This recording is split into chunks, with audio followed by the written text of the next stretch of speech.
When the Knots Landing cast debuted their podcast in 2024, they promised uplifting tales. Rather, one actress revealed something shocking. She acknowledged that she was immediately intimidated by her co-star's attractiveness. Then there was the admission of a fight so nasty that two performers left the set together. After 40 years of feigning friendship, it was finally over. After 40 years of silence, they're now prepared to expose one another after their reunion in January 2025 went much worse. Knots Landing's narrative didn't start with cheers. Rejection was the first step. David Jacobs had a dream in 1977. His goal was to write a show that highlighted common people, relationships, families, and the hardships of middle-class living. He approached CBS with this sincere proposal, hoping they would value something so intimate and straightforward. The network didn't bite though. No, they informed him, because it wasn't ostentatious enough. They desired something larger, more opulent, and more akin to a soap opera. Jacobs did not leave. He turned around. He would provide them with glamour if that was what they want. Dallas was the result of that turnabout.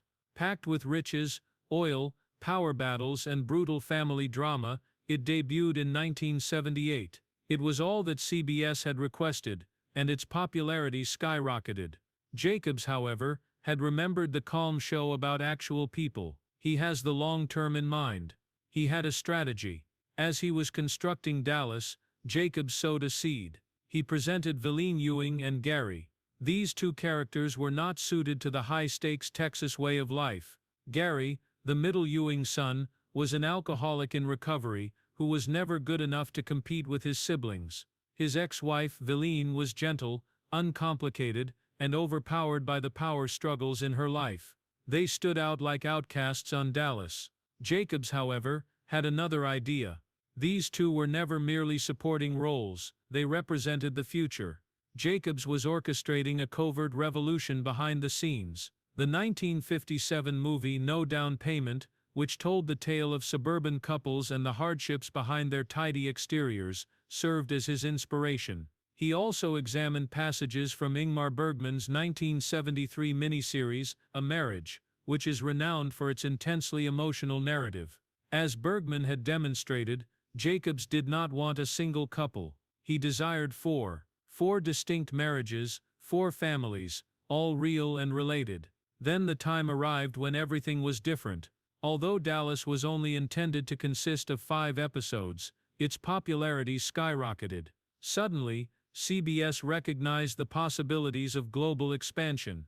It was his shot, Jacob knew. This time, he used a method to bring back the original notion that they had rejected. From Dallas, they could spin it off. Vilene and Gary might relocate to a different area.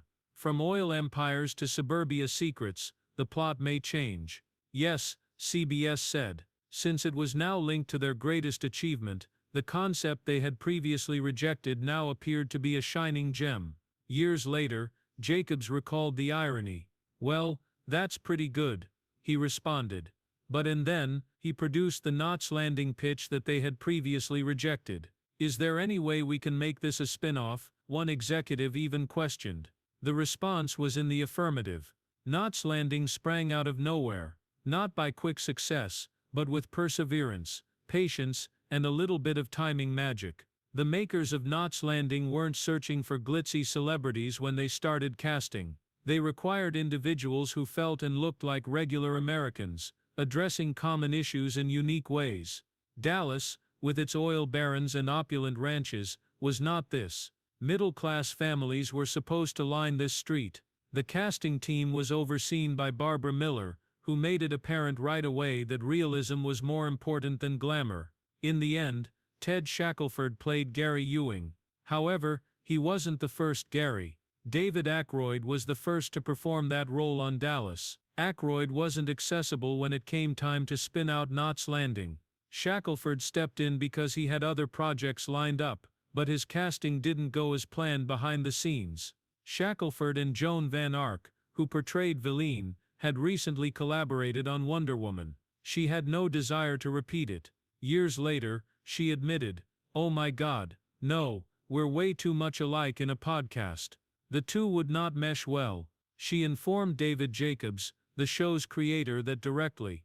Nevertheless, Jacobs cast him. It wasn't until the first table read that Van Ark learned. She was seated directly across from Shackelford. She was first irritated, but she subsequently acknowledged that their innate chemistry became one of the show's best elements. Just as much thought went into selecting the other original cast members. Karen Fairgate was portrayed by Michelle Lee. She was the neighborhood's emotional hub, and the voice of reason. Sid, her husband, was portrayed by Don Murray as a good man who owned a nearby auto store. Constance McCashin played his wife Laura, who was attempting to keep their marriage intact, and John Plachette played Richard Avery, a lawyer with a drinking problem. They chose Kim Langford and James Howden to play Kenny and Ginger Ward in order to depict the younger side of suburban living. They were young, newlywed in love, and still getting to know one another. There was a reason behind this character mix. From idealists to those on the edge, the authors aimed to depict all types of suburban couples. It was meant to seem familiar and genuine, whether it was a new beginning or a long-term marriage. Nevertheless, something was lacking. That something came in season 2. Everything changed when Donna Mills joined the cast as Abby Cunningham. She portrayed the sister of Sid Fairgate, a newly divorced mother of 2 children. She entered the cul-de-sac, and the tone of the broadcast changed as soon as she appeared on screen. Abby wasn't kind or altruistic. She was planning. She desired control, wealth, and power, and it didn't matter to her who was harmed in the process. Bringing in Mills was a calculated move. Someone to cause trouble was needed by the authors, and she did precisely that. Mills chuckled years later about her lack of knowledge before entering. "I had never seen the show before I received it, and I mistook it for an Andy Griffith houseboat show." However, Abby soon rose to prominence as one of the most recognizable figures. Others attempted to mend their families, while Abby destroyed them in order to achieve her goals. That's why Knots Landing's casting was so excellent. Every performer contributed something unique. Some brought confusion, others discord, and still others comfort. Together, however, they created one of the most spectacular television dramas out of a calm suburban neighborhood. On December 27, 1979, Knots Landing made its subdued debut. There was hardly any hype and modest expectations. It was not helped by the time. Since it was shown during the holidays, a large number of people weren't even watching television. There were just 13 episodes in the first season, and the numbers weren't particularly impressive. It received an average Nielsen rating of 7.4, which gave the impression that it was just another program that would quietly end. Critics, however, noticed something unique. They enjoyed the show's sense of realism. It wasn't attempting to emulate Dallas's extravagant theatrics and large mansions. Rather, Knots Landing concentrated on common issues, failing marriages and neighbors keeping secrets. It stood out because of its honesty. Despite its lackluster box office performance, critics appreciated its realistic depiction of suburban life and its nuanced characters. Nevertheless, CBS was uneasy about the poor ratings. Their expectations for a Dallas offshoot were higher. They weren't sure if it was worth going on at first, but the show was saved by the positive reviews and a growing following of devoted viewers. CBS made the decision to try again. Everything changed with that second season. Things took off after Donna Mills joined the cast as Abby Cunningham. The rating rose to 8.1. Mills was more than a fresh figure. The tone was entirely altered by her. Abby was shrewd, cutthroat, and attractive. She had no qualms about using deception, cunning, or manipulation to achieve her goals. All of a sudden, the drama felt more incisive, tense, and captivating. The arrival of Abby set off a series of compelling plots. People were unable to turn away. The deal was sealed in the season 2 finale. Viewers were captivated as Sid Fairgate's vehicle plunged over a precipice. It demonstrated the show's willingness to take significant chances. The golden years were seasons 3 through 7. As the ratings continued to rise, the show achieved its highest ever rating of 10.3 in season 6, which ran from 1984 to 1985. At last, Knots Landing had settled into a groove. The authors perfectly balanced soap opera twists with real-life hardships. Long-held family secrets, business disputes, covert affairs and murders all occurred. It all felt grounded, though. The cliffhangers were what made the story truly compelling. Every season concluded with a shocking revelation that left viewers eager to see what would happen next. The tension was engrossing. Every week, people devotedly tuned in. Knots Landing wasn't only surviving at this peak. It was one of the best dramas on TV and dominated its slot. The show held 29% of the viewing audience and averaged 17.2 ratings during its 14-year existence. It didn't need to, but it didn't quite hit Dallas statistics. It held something as precious, a consistent, devoted readership that persisted. Because of this, the program was a consistent success for CBS and a preferred choice for advertisers. However, the competition continued to increase. By the late 80s, new series such as LA Viewers began to drift away from Law and Primetime Live. The TV environment was rapidly changing, and people had more options. A lesser show might have been ruined by that change. But Knots Landing was solid. The core fanbase remained devoted despite changes to the cast and new plotlines. The audience had faith that the show would continue to deliver. That devotion turned into its greatest strength. Most fans were unaware of the tension that was simmering behind the glitzy scenes of Knots Landing. Real fighting was taking place off-screen, even as the show produced drama on screen. And it began early, involving two of the show's most well-known characters, Donna Mills and Michelle Lee. It was anything than cordial back then, but the two actresses now discuss it candidly on their podcast, We're Not Done Yet. The tension was so high during Mills' first few months on the program that it almost blew up during a scene they were filming with co-star Ted Shackelford. The issue: Michelle Lee acknowledges that she had a director's mindset and frequently attempted to exert control by giving her co-stars unwelcome instructions. But it didn't sit well with Donna Mills. She was not going to be bullied. Mills and Shackelford glanced at Lee during that intense exchange before leaving the set in silence. Lee was taken aback. I suddenly didn't know what I had done incorrectly. Naturally, I never do. However, she recalled that you and Ted looked at me before leaving the set. Holy cess, what just happened? I thought. Donna's response was straightforward. Later on, she told Lee, don't push me around. Don't push me around, but let me know if you want something. That confrontation was about more than simply control or ego. You can't do that to me. It was from somewhere much deeper. Later, Michelle Lee said that Donna's presence and beauty made her feel threatened. She acknowledged that the emotions dated back to her early years. She claimed that I was among the tallest girls in the school. I had a sense of alienation. Donna Mills is now here. I started to get the impression that she was the one who was most popular. The popular one will be her. Furthermore, I'm not sure how I'll handle this. Lee made the decision to be truthful rather than allow that incident to destroy their working relationship. She took up the phone and spoke with Mills directly, expressing her true feelings. Surprisingly, that candor strengthened their bond. Behind-the-scenes issues began to accumulate as the show entered the 1990s. It wasn't just rough, it was chaotic. In particular, season 13 turned into a complete catastrophe.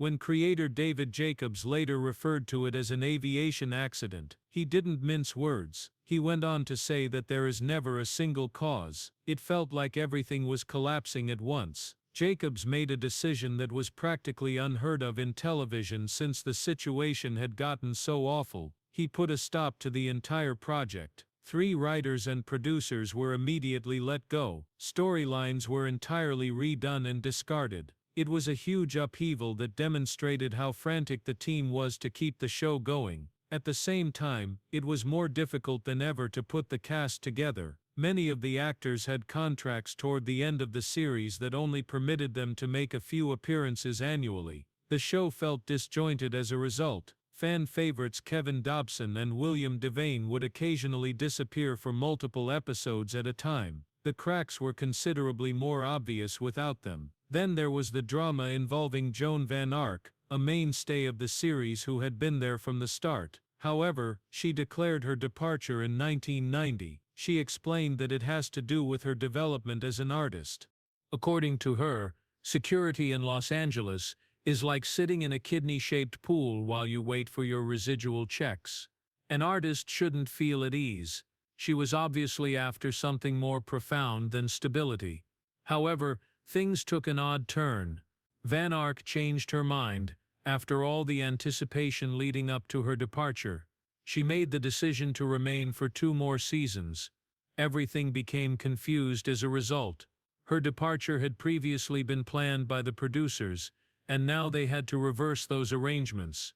Fans were also perplexed. It was as though something essential had been taken away when she eventually left in 1992. One of the show's emotional pillars was gone. Egos were colliding everywhere by now. The tension was not merely artistic, it was intimate. Members of the cast have acknowledged that there were resentments and jealousies that went beyond the typical strain of filming a long-running program. Those old scars were momentarily reopened in the 2005 reunion special. At one point, Van Ark made a joke about how people probably watched only to see if the actors were using walkers or wheelchairs. It landed poorly. She did not identify one of her co-stars, but she insisted that the scene be reshot and the sentence be deleted. The response was prompt and acute. A nerve had been pricked by that one joke. Reputation, vanity, and aging were increasingly touchy issues, and that instance revealed the extent to which those tensions persisted even after the cameras had stopped recording.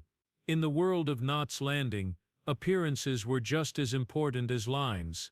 Lisa Hartman, who portrayed both Kathy and CG, said that the production heavily relied on hair and cosmetics.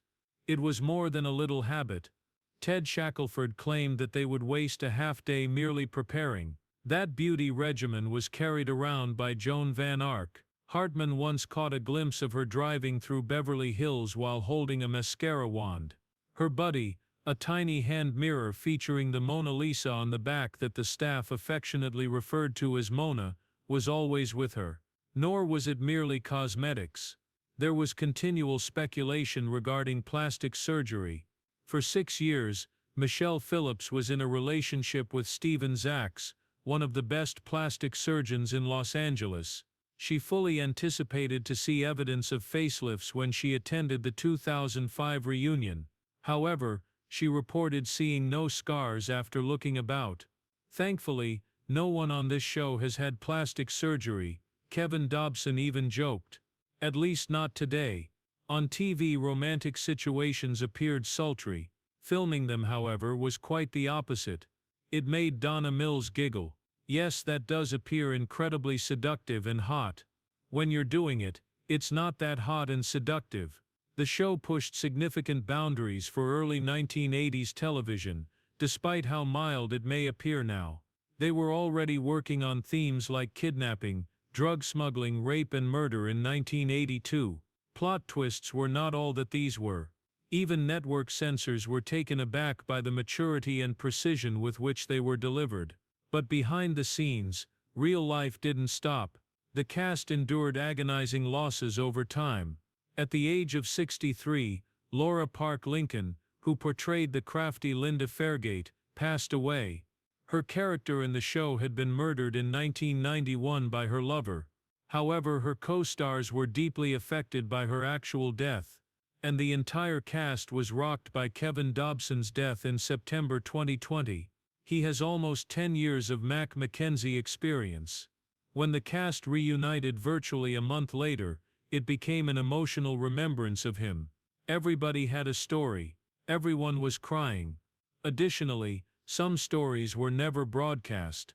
Recently, Donna Mills, Michelle Lee, and Joan Van Ark talked candidly about some screenplays they simply refused to do. Although they withheld some information, the message was obvious. Even for a prime-time soap opera, some of the plots were excessive. We now know that, despite their reputation for treading carefully, the authors of Knots Landing occasionally overreached themselves. When they did, the performers refused to back down. Part of what made Knots Landing so captivating for so long was the tension between realistic opposition and wild fiction. According to ChatGPT, when Joan Van Ark, Michelle Lee and Donna Mills revealed their new podcast in 2024. Knots Landing fans were thrilled. "We're Not Done Yet" was the title. Everyone anticipated happy recollections, heartwarming tales, and laughter. However, they received something very different in its place. It felt strange from the very first episode. The women made the decision to speak the truth rather than pretending to be lifelong friends and playing nice, and no one anticipated how messy that truth would be. The tone changed as soon as they started discussing their early days on the show. Nothing was sugar-coated by them. The warm grins gave way to genuine feelings. They acknowledged that it had not always been simple to collaborate. Behind the scenes, there had been rivalry, jealousy, and wounded sentiments. The moment Donna Mills went to Michelle Lee and stated, "I don't know if you remember, we had a little dust-up the first few months I was on the show," was the most heated. "Remember?" After pausing, Lee said that she did recall, but she referred to it as a dispute. It was obvious from that one word. For the first time, they were discussing the long-forgotten fight. What came next was passionate and unvarnished. Michelle Lee said that Mills' beauty, rather than her skill, had made her feel threatened. She said that since I thought you were so attractive, you made me feel insecure, not because you were acting.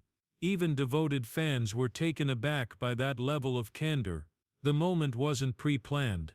It was authentic. It was audible in her voice. Then came Ted Shackelford, a name that fans hadn't anticipated being involved in the drama. He had been at the center of the initial tension, so he wasn't just a co-star.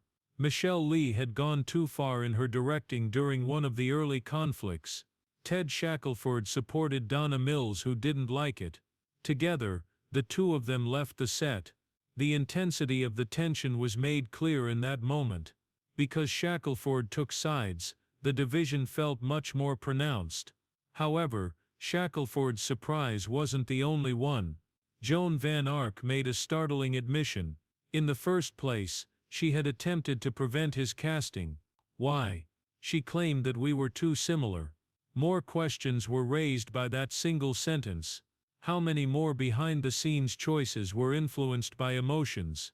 How many casting decisions resulted in unspoken arguments? The show was a spotlight on years of silent resentment, rather than a happy look back. Although it wasn't intended that way, things became more genuine the more they conversed. Fans heard more than simply tales. They saw the unpacking of decades of stress, but not all of it felt settled. The January 2025 reunion of The Hollywood Show was meant to be a festive occasion. After years of waiting, fans were finally able to see their beloved cast again, and the Burbank event promised laughter, nostalgia, and a sneak peek at their upcoming podcast. However, they received something even more uncomfortable in its place. Something didn't feel right from the beginning. Attendees described the atmosphere as tense, not as happy as previous reunions. Something was in the air, an imperceptible barrier separating the truth from the smiles. The time was also a hindrance. Some cast members weren't even certain they could make it because of the wildfire emergency that was raging in Los Angeles. Nobody was able to avoid the tempest that was created by the stress of the natural calamity combined with personal turmoil.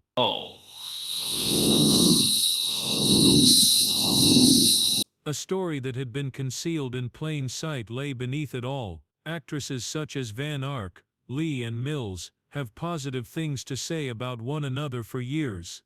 They related tales of devotion, camaraderie, and a connection that had endured for many years. Supporters thought so. Why wouldn't they? However, that picture is now crumbling. Everyone froze when Mills muttered something. It truly didn't begin that way, so it's not like that. Fans' preconceived notions were completely rewritten by just one line. It was more than just a fallout after being famous. From the beginning, it was never what it seemed. Although the friendships had been promoted as a feature of the show, they were actually a shambles behind closed doors. The suspense is only increased by the cast's handling of it. Although Lee and Mills are candid about their previous disputes, their tone occasionally comes across as defensive. Lee specifically said that having a director's head was the reason behind her domineering demeanor. That sounded more like an excuse than an apology to some people. She seemed to want to be perceived as misunderstood rather than as challenging. However, Knots Landing was more than just a show. It permanently altered television. It completely changed people's perceptions of what a drama could be. It offered viewers something more in-depth rather than storylines that began and concluded in a single episode.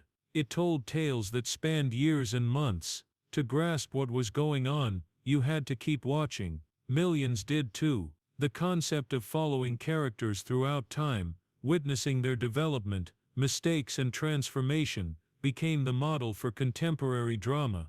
Today's shows continue on the trajectory that Knots Landing helped create. It was best explained by Professor Alana Levine. According to her, these programs laid the economic groundwork for all of American television. She thought they contributed to the development of television as we know it today. Knots Landing established the foundation for everything from Game of Thrones to even reality TV by emphasizing recurring characters and lengthy storylines. Even now, that effect is still felt on the screen. Additionally, it altered the types of stories being recounted. Suburban families, not wealthy dynasties in castles or millionaires on boats, were the focus of Knots Landing. These individuals appeared to be your neighbors, yet their private lives were filled with secrets, treachery, and silent hardships. It became known for striking a balance between the commonplace and the extraordinary.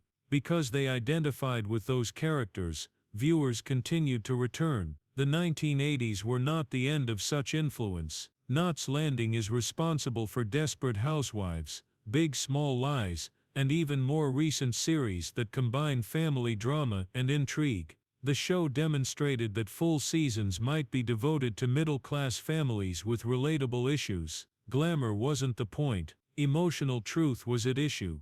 And it was successful. Critics also took notice. Knots Landing was receiving praise even though it wasn't taking up every accolade. It was nominated for several Emmys. William Devane received a Golden Globe nomination in 1987 for Best Actor in a Dramatic Television Series. Beyond the awards, however, the program improved the perception of soap operas. It demonstrated that soap didn't always imply being flimsy or superficial. It was cleverly written. There were layers to the characters, and gradually, the industry started to take primetime soap operas more seriously. It had a historic run. Knots Landing ran for 14 seasons and 344 episodes before ending in 1993. In primetime drama, only Bonanza and Gunsmoke had endured longer. That staying power, not simply luck, it even outlasted competitors like Dynasty and Falcon Crest as well as its more well-known parent series. Dallas. What's the most impressive then? Huge ratings weren't the beginning. Over time, its audience grew. Networks learned a valuable lesson from that perseverance. It wasn't always necessary for shows to blow up right away. Viewers would remain engaged if the quality was high, and they did. Knots Landing has returned in the era of streaming. New viewers may now easily find the show thanks to platforms like Plex TV and Prime Video. A whole new generation of fans has resulted from that. One of the original stars, Joan Van Ark, talked about this. "I think we deserve attention, and it should have been sooner than this," she stated, implying that it's a bit late to the party. However, we'll accept it at any time. For a program that consistently earned more recognition than it received, it's a second life. Perhaps that is the true legacy. It was not ostentatious. It continued to tell fantastic stories, even though it didn't always make the news. It continued to forge genuine emotional bonds. By doing this,